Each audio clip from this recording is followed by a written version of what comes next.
హల్లెలూయా. దేవుని పరిశుద్ధమైన నామానికి మహిమ కలుగును గాక. కూడి వచ్చిన దేవుని బిడ్డలందరికీ ఈ నూతన సంవత్సర శుభాకాంక్షలు. మీ అందరికీ మే గాడ్ బ్లెస్ యూ. దేవుడు మిమ్మలను అన్ని విధాలుగా ఈ నూతన సంవత్సరంలో ఆశీర్వదించి అభివృద్ధిపరిచి విస్తరింపచేసి ప్రభు రాకడ కొరకు సిద్ధపరచును గాక. ఆమేన్. చూడండి ప్రియ దేవుని ద్వారా, ప్రపంచం అంతా కనుక మనం చూస్తే, ప్రపంచంలో కావచ్చు, తర్వాత చరిత్ర అంతట్లో కావచ్చు, తర్వాత ఒక్కొక్క కుటుంబంలో కావచ్చు, లేకుంటే ఒక్కొక్క గ్రామంలో కావచ్చు, డిస్టిక్లో కానీ చూడండి, మొత్తం డోర్లు అంతా ఏమైపోయిందంటే లాక్ అయిపోయింది వాస్తవంగా. ఎందుకనంటే ఏ బిజినెస్ కానీ, ఏ వ్యాపారం కానీ, ఏ కుటుంబంలో కానీ, ఎందుకనంటే ఒక విషాదం అములుకొని ఉన్నది. ఒక విషాదము, ఒక బాధ, లేక ఎటు చూసినా డోర్లన్నీ కూడా లాక్ అయిపోయినాయి వాస్తవంగా. లాక్ ఎందుకనంటే మొత్తం ప్రపంచ వ్యాప్తంగా కూడా ఎలాంటి బిజినెస్ కానీ, ఎలాంటి వ్యాపారాలు కానీ, ఎలాంటివి కూడా ఏమైపోయినాయంటే ప్రతి కుటుంబం కూడా గడవడానికి బిక్కుమంటున్న పరిస్థితి చాలా. ఎందుకనంటే చాలా భయంకరమైన పరిస్థితిలో ప్రపంచము ఉన్నది. ఎందుకనంటే అలాంటి భయంకరమైన స్థితిలో ఉన్నది. ఎందుకనంటే ఏ వ్యక్తి లోపల కూడా ఎంత చేసినా కానీ ఆ కష్టార్జితం సరిపోవట్లేదు. తర్వాత ఎంత సంపాదించినా కానీ తర్వాత ఏమి చేద్దామన్న ఆలోచన లేకుండా గత 2024 సంవత్సరం అంతా ఒక అగాధంలాగా ఉన్నది. ఎటు చూసినా చూస్తే ఒక సముద్రములాగా ఉన్నది, లేక ఒక అగ్ని జ్వాలల్లాగా ఉన్నది. ఎటు చూసినా ఒక ఎడారిగా ఉన్నది, ఎటు చూసినా ఒక అరణ్యముగా ఉన్నది ప్రియ దేవుని ద్వారా. అయితే ఎందుకనంటే ఇలాంటి భయంకరమైన పరిస్థితుల్లో దేవుడు మాట్లాడుతున్న సత్యాన్ని మనం గమనించాలి. ఎందుకనంటే గతంలో నువ్వెన్నో చేదు అనుభవాలు చూసావు, ఎంతో నష్టాన్ని చూసావు, ఎన్నో ఇబ్బందులను చూసావు. నేటి వరకు కూడా లేమిని చూసుకుంటూనే వచ్చావు. హల్లెలూయా. ప్రతి సమస్యకు, ఎందుకనంటే ప్రతి 2024 సంవత్సరంలో ఎక్కడ చూసినా విషాదం, ఎక్కడ చూసినా దుఃఖం, ఎక్కడ చూసినా లేమి, ఎక్కడ చూసినా ఏది లేని పరిస్థితిలో ఉన్నది ప్రియ దేవుని ద్వారా. కాబట్టి దేవుడు మాట్లాడుతున్న సత్యం ఏంటంటే, ఎందుకనంటే ఇదంతా జరిగినప్పటికి కూడా, ఎందుకు ఒక జలప్రలయం లాగా ఉన్నప్పటికీ కూడా, అగాధంగా ఉన్నప్పటికీ కూడా, నీకు ఒక సమస్యగా ఉన్నప్పటికీ కూడా, ఒక అరణ్యంగా ఉన్నప్పటికీ కూడా దేవుడు మాట్లాడుతూ ఉన్నాడు. యెషయా గ్రంథం ఒక మాట్లాడదాం. యెషయా గ్రంథము చూడండి, యెషయా గ్రంథము 43వ అధ్యాయము. దేవుడు వాగ్దానం చేస్తున్న ఈ సత్యాన్ని మనం గమనిద్దాం. 43వ అధ్యాయము చూడండి, 43వ అధ్యాయము 19వ వచనాన్ని మనం చదువుదామా? ఇదిగో నేను ఒక నూతన క్రియను చేయుచున్నాను, ఇప్పుడే అది మొలుచును, మీరు దాన్ని ఆలోచింపరా. చప్పలు కొట్టి ప్రభుని గలపడ. ఎందుకంటే దేవుడు వాగ్దానం చేసిన వాడు నమ్మదగిన వాడు. ఏమంటున్నాడంటే ఇదిగో నేను ఒక నూతన క్రియను చేయుచున్నాను. ఎందుకనంటే నూతనమైన క్రియ, ఎందుకంటే ఒక నూతనమైన కార్యం, లేదా ఒక నూతనమైన ద్వారాన్ని, నూతనమైన ఈవులను, నూతనమైన ఆశీర్వాదములను, నూతనమైన బలమును, నూతనమైన కార్యాన్ని ఏమంటున్నాడంటే దేవుడు, ఇదిగో నేను ఒక నూతనమైన కార్యాన్ని చేయబోతున్నాను, అది మీరు ఆలోచింపరా. ఎందుకనంటే నీ మునుపటి బ్యాక్గ్రౌండ్ అంతా నువ్వు మర్చిపో. గతంలో బాధ, దుఃఖము, వేదన, ఎంతో సమస్య ఉన్నది. కానీ ఏమంటున్నట్టే దేవుడు, ఇదిగో నేను ఒక నూతనమైన కార్యాన్ని చేయబోతున్నాను, అది మీరు అదే ఇప్పుడే అది మొలుచునని మీరు ఆలోచించరా. ఎందుకనంటే మనం గతంలో ఉండకూడదు. అందుకే పైన మాట్లాడినంటే మునుపటి వాటిని జ్ఞాపకం చేసుకునకు. గతంలో ఉన్న నష్టాన్ని, దుఃఖాన్ని, బాధను, చేదును ఎప్పుడు కూడా నువ్వు జ్ఞాపకం చేసుకోకు. ఎందుకనంటే నేను కార్యము చేయగా త్రిప్పగలవాడెవడు లేడు. నేను కార్యము చేసేది నేను తెరిస్తే ఎవరు ముయ్యలేడు.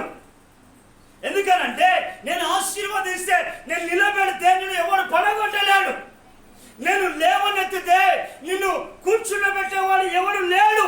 ఎందుకనంటే సర్వశక్తి కలిగిన దేవుడు మాట్లాడతావు. ఆయన సర్వంతర్యామైన దేవుడు. ఆయన ఎందుకనంటే నూతనమైన చేస్తారు. ఎందుకనంటే దేవుడు ఈ సంవత్సరంలో నీ జీవితంలో, నీ కుటుంబంలో, నీ వ్యాపారంలో, నీ బిజినెస్లో, నీ చదువుల్లో దేవుడు ఒక నూతన క్రియ చేస్తా ఉన్నాడు. హల్లెలూయా. ఎందుకనంటే నూతన క్రియను చేస్తా ఉన్నాడు.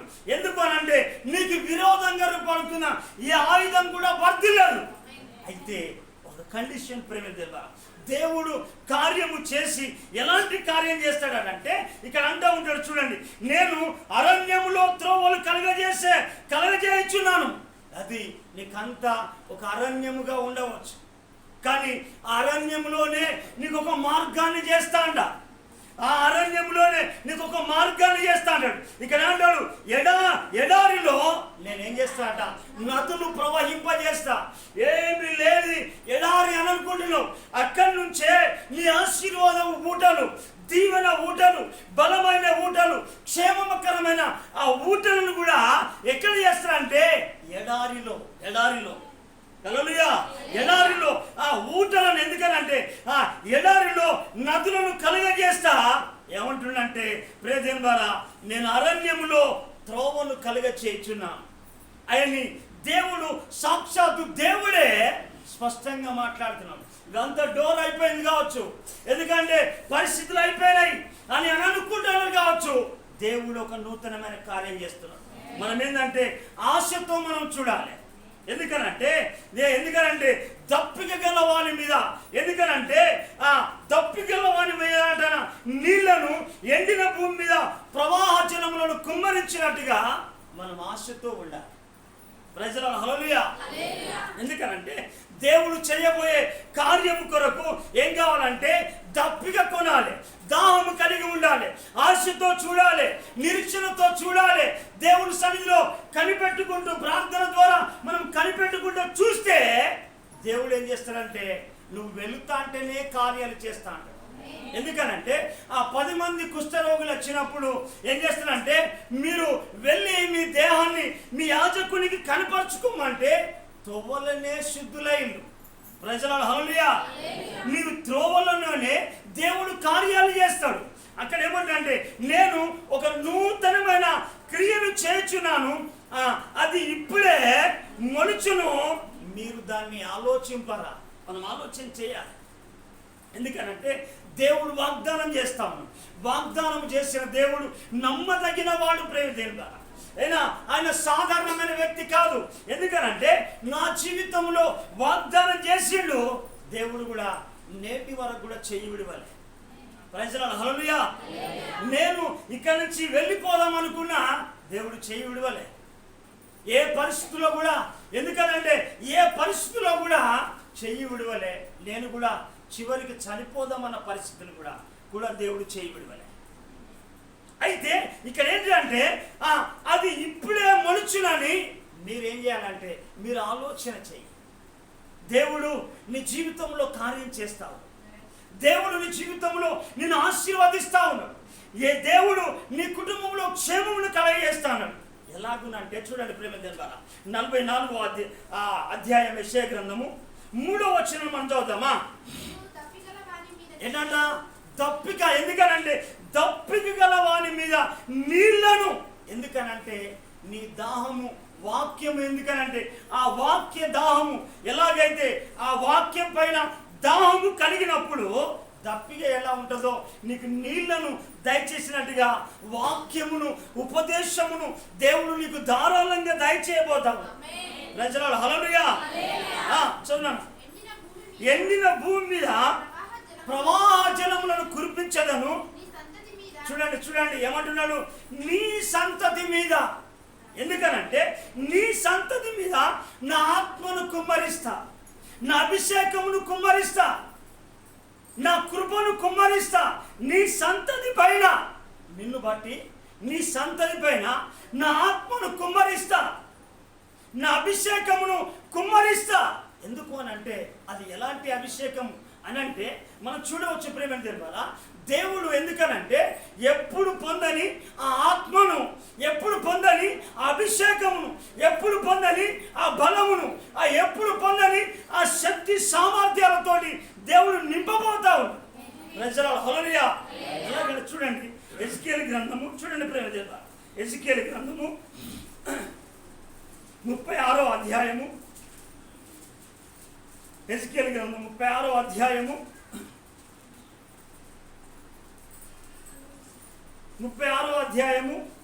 26వ వచనమా.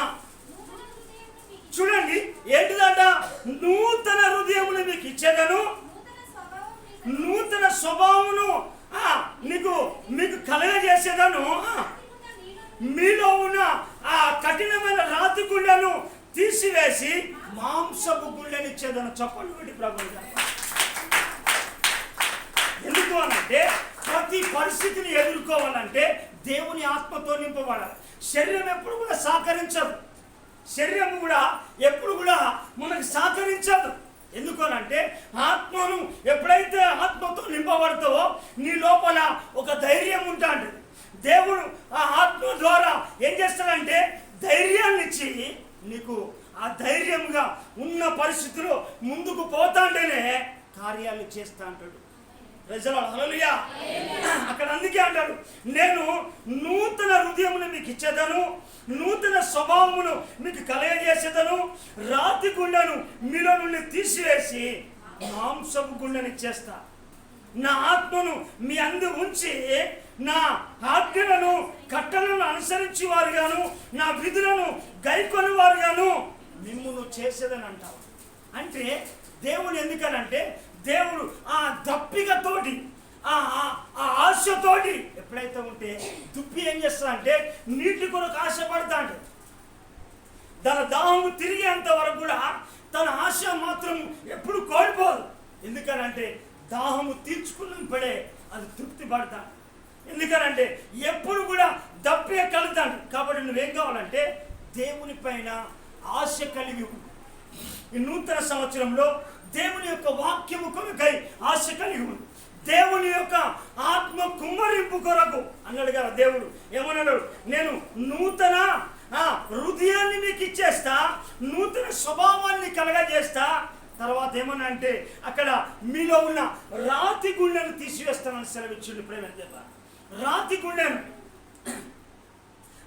గుండెని తీసివేస్తే ఆ కఠినమైన స్వభావాన్ని తీసివేస్తా. గతంలో అపవాది నీ హృదయాన్ని కఠినపరచుకుంటుగా చేసిండు, వాక్యాన్ని విన్నప్పటి కూడా కఠినపరుచుకునే విధంగా చేశాడు. ఇప్పుడు ఏంటంటే నూతన హృదయాన్ని, నూతనమైన స్వభావాన్ని, అంటే నీ సంతతంతటి పైన నా ఆత్మను కుమ్మరిస్తాను. ప్రజల హల్లెలూయా. ఆత్మ ద్వారానే. ఎందుకనంటే జపన్యతో అంటాడు, హగ్గయితో అంటాడు, నా ఆత్మ మీ మధ్యలో ఉన్నది కనుక మీరు భయపడకూడదు. అంటే దేవుడు ఆత్మను ఏం చేస్తున్నాడంటే నీ పైన కుమ్మరిస్తా ఉన్నాడు. ఎందుకనంటే ధైర్యంగా ముందుకు సాగడానికి. ప్రజల హల్లెలూయా. ఇంకొక మాట చదువుదాం ప్రియదేవుడా. చూడండి ఇక్కడ ఏమంటే యెషయా గ్రంథంలో 44వ అధ్యాయం 3వ వచనంలో అంటాడు, నీ సంతతి పైన నా ఆత్మను కుమ్మరించేదను, నీకు పుట్టిన వారిని చూడండి ఏంటంట, నీకు పుట్టిన వారిని నేను ఆశీర్వదిస్తా. చప్పలు కొట్టి ప్రభుని గారు. ఎందుకంటే నిన్నే కాదు, నీకు పుట్టిన వారిని కూడా నేను ఆశీర్వదిస్తా. నీకు పుట్టిన వారిని ఏం చేస్తాడంటే దేవుడు నేను ఆశీర్వదిస్తా అన్నాడు. ఎలా ఆశీర్వదిస్తాడు అని అంటే నీవు ప్రతి స్థలంలోనికి వచ్చి ఆశీర్వదిస్తావు. ప్రజల హల్లెలూయా. నువ్వు వాగ్దానాన్ని రాసి పెట్టుకో. ప్రతి స్థలంలోనికి వచ్చి ఆశీర్వదిస్తాడు. నువ్వు ఆశతో ఉంటే, ఎందుకనంటే మేలుతో నీ ప్రాణాన్ని తృప్తిపరుస్తాడు. ఆశగల ప్రాణాన్ని ఎందుకనంటే ఆశగల ప్రాణాన్ని మేలుతో తృప్తిపరుస్తాడు. అందుకేమన్నాడంటే నేను ప్రతి స్థలంలోనికి వచ్చి నేను నిన్ను ఆశీర్వదిస్తాను. అంటే దేవుడు చెప్పే మాట ఏంటంటే అక్కడ ఏంటంటే నీకు పుట్టిన వారిని నేను ఆశీర్వదిస్తా. అంటే నువ్వు ఎక్కడ ఉండు, నీకు ఆశ ఉండాలి. ఆ ఆశ కలిగి ఆచరణ ప్రకారంగా దేవునితో నడుస్తున్నప్పుడు ఎక్కడికి వచ్చి ప్రతి స్థలంలో నేను ఆశీర్వదిస్తాను. చూడండి మాట చూడండి నిర్గమకాండము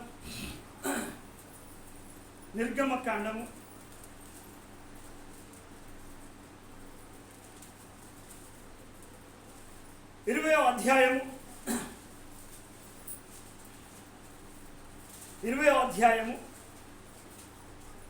24వ వచనం.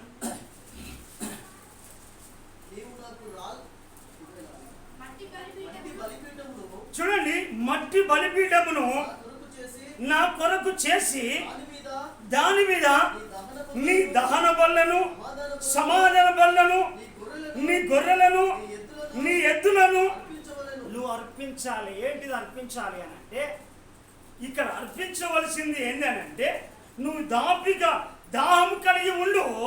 తర్వాత ఏం చేసినంటే, మట్టి జీవితము మనిషిది అనుకుని జ్ఞాపకం చేసుకో. ఈ బలిపీఠం మట్టి. ఎందుకనంటే దీనికి దేవుడే ఆయువు పోయాలి, దేవుడే ఆరోగ్యం ఇవ్వాలి, దేవుడే క్షేమం ఇవ్వాలి, దేవుడే బలములు ఇవ్వాలి. మనుషుని ఎలా తయారు చేశాడు? మట్టితో తయారు చేశాడు. జీవాత్మను వదిలి అక్కడ ఏమంటాడంటే, ఆ బలిపీఠము, ఆ మట్టి బలిపీఠము నా కొరకు చేసినావు, దాని మీద నీ దహన బళ్ళు ఉండాలి. ఏంటి నీ బళ్ళు? ఎందుకనంటే నువ్వు ఉదయకాలము స్తోత్ర బలి అర్పించాలి, సాయంకాలము నైవేద్యం అర్పించాలి, మధ్యాహ్నము ఏం చేయాలంటే ఒక కొర్నేలు వలె మధ్యాహ్నం ప్రార్థన కూడా నువ్వు చేయాలి. ఏంటిది? సమాధాన బలి అర్పించాలి. అంటే నువ్వు ఎక్కడ ఉన్నా నువ్వు సమాధానం కలిగి ఉండాలి. అందరితోటి నువ్వు సమాధానం కలిగి ఉండాలి. అందుకే అక్కడ అంటే నీ దహన బలులను, అంటే నీకు నువ్వే దేవునికి సజీవ యాగముగా సమర్పించుకోండి. అక్కడ ఏమంటాడు పౌలు? ఏమంటాడంటే మనం చూడవచ్చు, రోమీయులకు రాసిన పత్రిక 12వ అధ్యాయంలో అక్కడ అంటాడు, సజీవ యాగముగా మీ శరీరంలో సమర్పించుకోండి. ఎందుకు అనంటే నువ్వు ఆ సజీవ యాగంగా మనము సమర్పించబడినప్పుడే మనం ఏంటంటే బలి అంగీకరించబడతాం.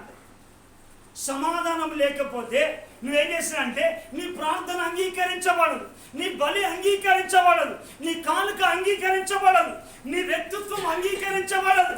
అయితే ఏం కావాలంటే ఇవన్నిటిని కూడా దేవునికి అర్పించాలి. ఏంటిది అర్పించాలి అంటే దాని మీద నీ దహన బలులను, సమాధాన బలులను. గొర్రె అంటే ఏంటిది? దీనత్వం కలిగి, దీన స్వభావం, తగ్గింపు స్వభావం, దీనత్వం కలిగి. ఎద్దులను కూడా అర్పించాలి అని అంటే ఏంది? నీ శ్రమను కూడా దేవుని సన్నిధిలో పెట్టు. నీ ప్రయాసాన్ని కూడా నువ్వేం కావాలంటే నీ ప్రయాసాన్ని కూడా నువ్వు దేవుని సన్నిధిలో పెట్టు. అప్పుడు ఎందుకనంటే దేవుని పరిచర్య కొరకు శ్రమపడు, దేవుని సేవ కొరకు నువ్వు శ్రమపడు. రాత్రి పగలైనా నువ్వు సహాయం చేయకపోయినా నువ్వు ప్రార్థన చేయి. అది కోరుతా ఉన్నట్టు దహన బలి, సమాధాన బలి, గొర్రెలను, ఎద్దులను అర్పించవలను. నేను నా నామమును జ్ఞాపకార్థంగా ఉంచుకుంటా. నీ బలి ఏదైనా కానీ జ్ఞాపకార్థంగా ఉండాలి ఇక్కడ దేవుని సన్నిధిలో. నీ సమాధాన బలి నువ్వు ఎలా అంటే సజీవ యాగంగా సమర్పించుకొని ఏంటిదట? దేవుడు సమాధానానికి కర్త అయినప్పుడు మనం కూడా ఏం కావాలి? ప్రభు అంటాడు, పౌలు అంటాడు, శక్యమైతే అంటాడు 12వ అధ్యాయంలో, శక్యమైతే సమస్త మనుషులతో సమాధానం కలిగి ఉండు. సమాధానం లేకపోతే శత్రుత్వం పెరుగుతుంది. నువ్వు సమాధానం ఉన్నప్పుడు, నీ బళ్ళు అంగీకరించబడినప్పుడు ఏమంటే దేవుడు చెప్తూ ఉంటాడు. చూడండి యెషయా గ్రంథంలో ఏమంటే నీకు విరోధంగా రూపింపబడిన ఏ ఆయుధం వర్ధిల్లదు. నీకు చూడండి 54వ అధ్యాయం యెషయా గ్రంథం 54:17 వచనం. నీకు విరోధంగా రూపింపబడిన ఏ ఆయుధం వర్ధిల్లదు. చప్పలు కొట్టి ప్రభుని గారు, నువ్వు ఎప్పుడైతే నీవు సజీవ యాగంగా సమర్పించుకుంటావో, సమాధానం కలిగి జీవిస్తావో, తర్వాత ఏంటిదంటే తర్వాత గొర్రె అంటే తగ్గింపు, దీన స్వభావం కలిగి, ఎద్దు అంటే పరిచర్య కొరకు శ్రమ పడడం, దేవుని సేవ కొరకు శ్రమ పడితే అక్కడ అంటాడు ఏమంటే నేను నా నామమును జ్ఞాపకార్థంగా ఉంచుచు ఏంటి అట ప్రతి స్థలములోను నీ యొద్దకు వచ్చి నేను ఆశీర్వదిస్తా. చపలు పడి ప్రభుని కదా. అప్పుడు ఈ వాగ్దానం ఎలాంటి నూతనమైన కార్యాలు చదువుతా అంటే నువ్వు ఎందుకనంటే దేవుడు చేసే కార్యము కంటికి కనబడదు, మనిషి హృదయమునకు గోచారం కాదు. కంటికి కనబడదు, మనిషి హృదయమునకు గోచారం కాదు. దేవుడు చేసే కార్యం అందుకే అంటాడు నేను ఒక నూతనమైన కార్యం చేస్తాను.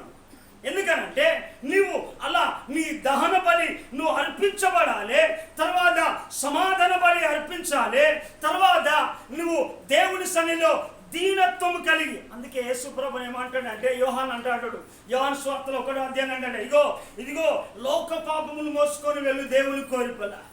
అయ్యా నేను చూసినప్పుడల్లా అరే దేవుని కుమార్తె, దేవుని కుమారుడు, దైవ స్వభావం కలిగి ఉన్నాడు, దైవికమైన లక్షణం కలిగిన వాడు అని అంటా ఉన్నాడు. అందుకే దీన్ని బట్టి దీనికి ముందుగా నువ్వు ఎప్పుడైతే బలి అర్పిస్తా అంటాడో వాగ్దానం వస్తా అంటాడు ఏమని, నీకు విరోధంగా రూపబడిన ఏ ఆయుధం వర్తిల్లదు. ప్రజలు చపలు పట్టి ప్రభుని గారు అప్పుడు మాట్లాడుతా ఉన్నాడు. దేవుడు ఏమంటే నేను నా నామమును జ్ఞాపకార్థంగా ఉంచుచు ప్రతి స్థలములో నీ యొద్దకు వచ్చి నేను నిన్ను ఆశీర్వదిస్తా.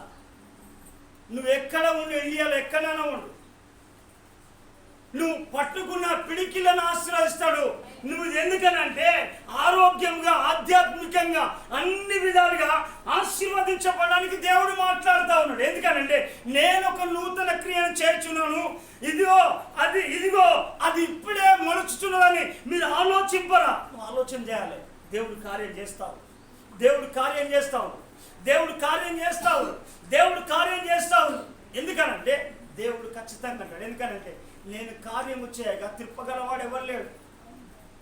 నేను నమ్మే సత్యం అది. ఎందుకనంటే దేవుడు కార్యము చేసి ఏం చేశానంటే ప్రతి స్థలములో హల్లెలూయా అంత మాత్రంగా ప్రతి స్థలములో ఎందుకంటే నీ యొద్దకు వచ్చి నిన్ను ఆశీర్వదిస్తానని దేవుడే వాగ్దానం చేస్తావు. నమ్మి చప్పట్లు కొట్టి ప్రభుని కనప. అంత మాత్రమే కాదు, ఇంకొక మాట చెప్తా ఉంటాడు ప్రేమ దేవుడు. దేవుడు మరొక వాగ్దానాన్ని మనము చూద్దాం. ప్రేమ దేవుడు ఆదికాండము చెప్తా ఉంటాడు. ఆదికాండము చూడండి ప్రేమ దేవుడు, ఆదికాండము 28వ అధ్యాయము. నేనెల్లప్పుడు యెహోవాను సన్నుతించెదను, నిత్యము ఆయన కీర్తి నా నోట ఉండును. పాడనం.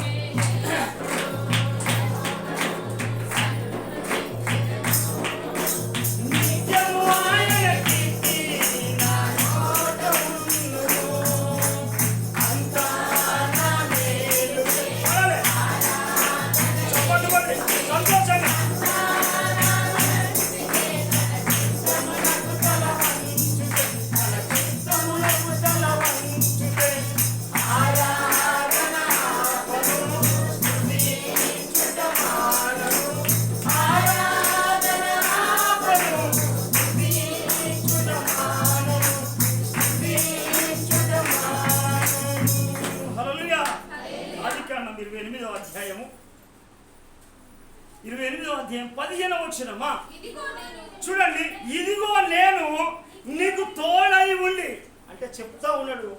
ఇది గమనించు, ఈ సంవత్సరంలో నువ్వు ఎక్కడో తప్పిపోయి ఉన్నావు కావచ్చు.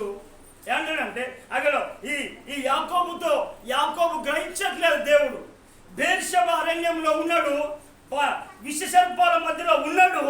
ఆయన ఉన్నప్పుడు కూడా దేవుడు అతనికి తోడైన సంగతి తెలియదు. వాస్తవంగా దేవుడు ఇప్పుడు మాట్లాడుతున్నాడంటే, ఇప్పుడు నీతో మాతో మాట్లాడుతున్నది ఏంటంటే, ఇదిగో నేను నీకు తోడై ఉండి ప్రతి స్థలంలోనికి వచ్చి ఆశీర్వదించడే కాదు, నువ్వు ఇదిగో నేను నీకు తోడై ఉండి.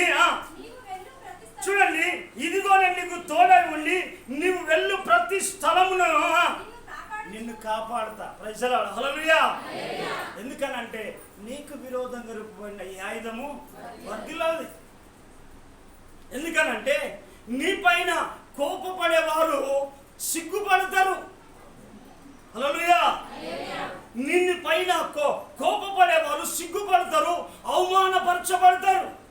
అందుకే దేవుడు ఏమనంటే, ఇదిగో నేను నీకు తోడై ఉండి నువ్వు వెళ్ళు ప్రతి స్థలమందు నిన్ను కాపాడుచు. కిందికి అంటాడు ఇక్కడ, నేను నీతో చెప్పినది నెరవేర్చు వరకు నేను విడువను ఎడబాయనని దేవుడు వాగ్దానం చేస్తా ఉన్నాడు. ఎందుకనంటే దేవుని యొక్క వాగ్దానం ఏదైనా కానీ ఎప్పుడైనా కానీ అవునన్నట్టే కానీ కాదన్నట్టు కాదు. ఎందుకనంటే ఆయన ఒక నాయకుడు కాదు, ఒక మనిషి కాదు వాస్తవంగా. ఎందుకనంటే నేను అన్నాను, ఎందుకనంటే చూడండి ఆకాశ పక్షులను చూడండి, అవి విత్తవి కోయవు, అవి కూర్చుకొనవి, వాటిని పోషిస్తున్న దేవుడు మిమ్మల్ని పోషించడా? మీరు వాటికంటే శ్రేష్ఠులు కదా అని అప్పటి నుంచి వాగ్దానం, అదే వాగ్దానం నమ్మిన. ఆ వాగ్దానాన్ని బట్టి నేటి వరకు కూడా దేవుడు వాగ్దానం నెరవేర్చుకుంటూనే వస్తా ఉన్నాడు. చెప్పలు బట్టి గత సంవత్సరంలో ఉన్నాడు, నీ మార్గముల మీద వెలుగు ప్రకాశించునన్నాడు. వెలుగు ప్రకాశించడం ఏంటంటే చేసే కార్యాలన్నింటిలో కూడా వెలుగు కుమ్మరించబడతా ఉన్నది. చీకటి అంతా పోతా ఉన్నది, లేమెంతా పోతా ఉన్నది, శోధనంతా పోతా ఉన్నది, రోగమంతా పోతా ఉన్నది, బలహీనతలంతా పోతా ఉన్నది. వెలుగు ప్రకాశించవుతాండే ప్రయాణం ముందుకు సాగుతా ఉన్నది, పరిచయం జరుగుతూ ఉన్నది, మందిరం కట్టబడతా ఉన్నది, కార్యాలు జరుగుతూ ఉన్నది. అందుకే చూడండి, ఎందుకనంటే ఇక్కడ ఏమంటే నేను నీతో చెప్పినది నెరవేర్చే వరకు ఏంటిదట, నేను విడువలు ప్రేమ చేస్తా. నేను విడువలు, ఏ పరిస్థితుల్లో కూడా దేవుడు విడిచేవాడు కాదు. అందుకే ఎందుకనంటే మొదటిగా ఇదిగో నేను ఒక నూతన క్రియను చేయించున్నాను, అది అది అది అది ఇప్పుడే మొలుచునని మీరు అది ఎరగరాని దేవుడు మాట్లాడతావు. అందుకే ప్రేమ దేవుడా ఎలాగున్నానంటే నీ సంతతి పైన ఆత్మను కుమ్మరిస్తాడు, నీ సంతతిని నేను ఆశీర్వదిస్తాను. ఎలాగునంటే ఆయన విస్తరించి అడుగుపెట్టిన స్థలాన్ని దేవుడు ఆశీర్వదిస్తాడు. హల్లెలూయా, హల్లెలూయా. ఎందుకంటే చూడండి, ఇప్పుడు మనం యోబు గ్రంథంలో ఒక మాట చూద్దాం. చూడండి ఎలాగున దేవుడు ఆశీర్వదిస్తాడు అనేది గనక చూస్తే, యోబు తన అడుగులను దేవుడు ఎలా చేసిండో మన అడుగులను కూడా మారుస్తాడు. ప్రజలాడు. హల్లెలూయా. యోబు గ్రంథము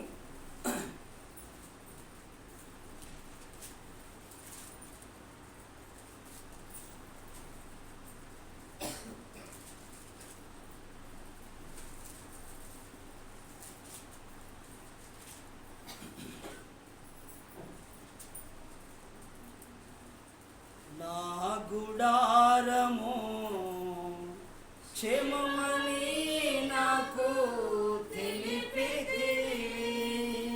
యోబు గ్రంథం 9వ అధ్యాయము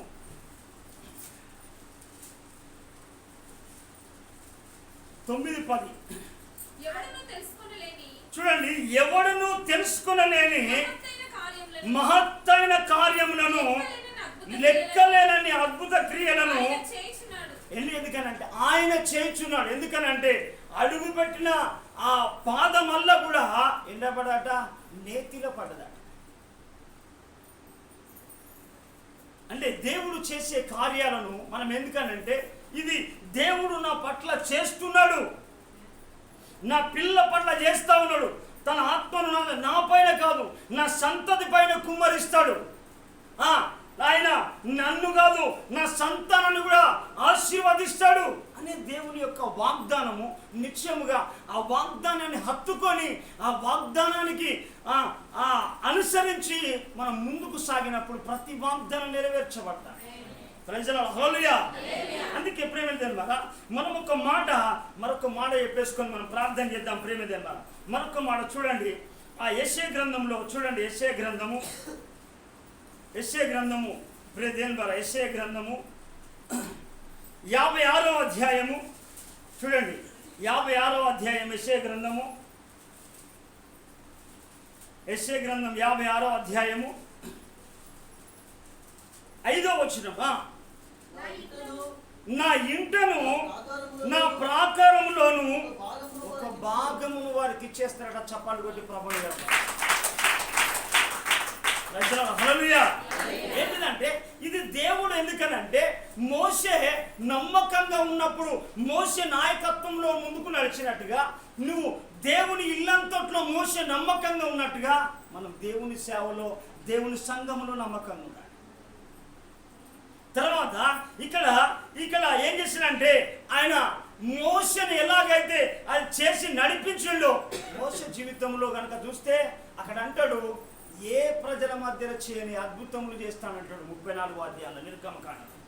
ఎందుకనంటే ఆయన కార్యాలు చేసే సమర్థుడు ప్రేమ దేవుడు. ఎందుకనంటే దేవుడు చేసే కార్యాలు కంటికి కనబడి మనుష్య హృదయములకు గోచారం కాదు. నేను చెప్పాను కదా మరొక వ్యక్తి, ఎందుకనంటే ఈ సాల్ వల్ల అల్లుడే ఆయన బెంగళూరు ఉంటాడు. బెంగళూరులో ఉంటే తన ఫ్రెండ్ ఈ బెంగళూరు ఉండే ఆయన ఇల్లు ఈయన ఒక బిల్డర్ కట్టిండు. బిల్డర్ తోటి ఆయన ఏం చెప్పిండంటే ఆయనకి ఏం చెప్పుకున్నాడో తెలియదు, కానీ వాస్తవానికి ఈయన బెంగళూరు ఉండే పాస్టర్ శ్యామ్ నాకు ఫోన్ చేసేసాడు, పాస్టర్ ఇంకా ఏం ప్రాబ్లం ఉందని చెప్పేసి. ఇదంతా నేను ఒక స్టాంప్ తీసుకెళ్ళి పెట్టేసిన. ఆయన ఏం చేస్తానంటే ఆయన బీదర్లో ఉండే క్యాండిడేట్ అయితే వాస్తవంగా ఇక్కడి పరీక్షలు కూడా చేస్తానంట. అంటే కారణం ఏంటంటే దేవుని చిత్తం ఉన్నది కాబట్టిగా సహాయం ఎక్కడి నుంచి చేస్తానని అర్థం ప్రజల హల్లెలూయా.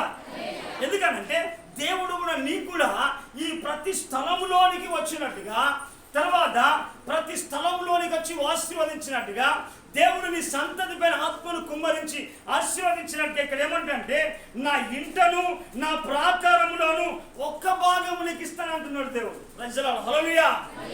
దేవుని ఇంట్లోనే ఒక్క భాగాన్ని ఇస్తాడట. చూడండి చదవనమ్మా, చూడండి కొడుకులు కూతుళ్ళు అనిపించిన కంటే